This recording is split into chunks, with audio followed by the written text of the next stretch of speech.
Okay, so now we're here at the final exercise, and this one is the row. It's going to be a bent over row with the kettlebell. That's pretty much all it is. So if you're familiar with doing this with dumbbells, it's the same way. Now, what I want you to do is, when you're doing a bent over row, in essence, what you're doing is you're taking the hip hinge that you did, the hip hinge position that we did in the initial movement with the kettlebells.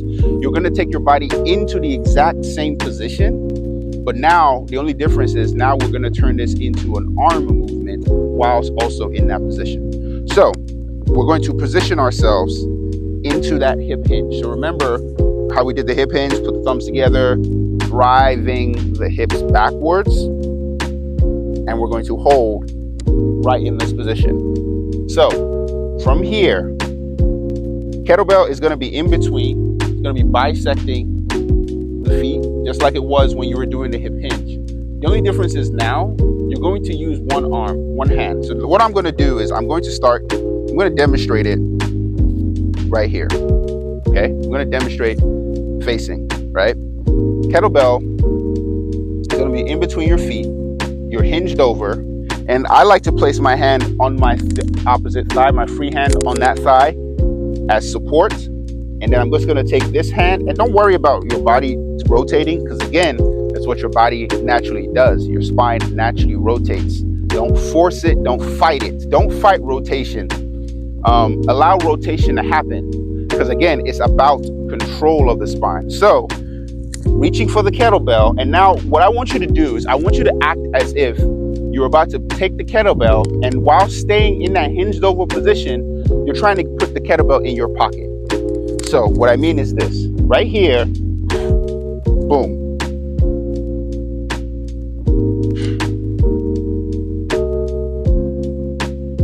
You're going towards the pocket. So what that does is going to hit the rear deltoids, it's going to hit the lats especially.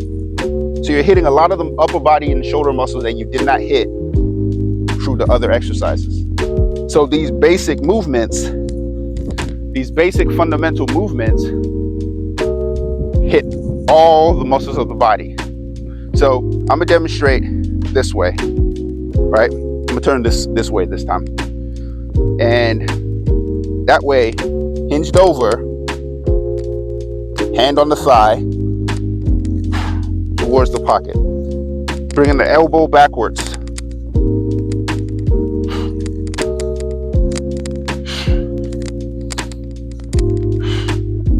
And just maintain that neutral spine, right? The stronger and more stable you are in the hip hinge, the better. Because while doing this position, if you're not comfortable in the hip hinge position, you'll start feeling a lot of the stress in the lower back. So right here, pull into the pocket, right?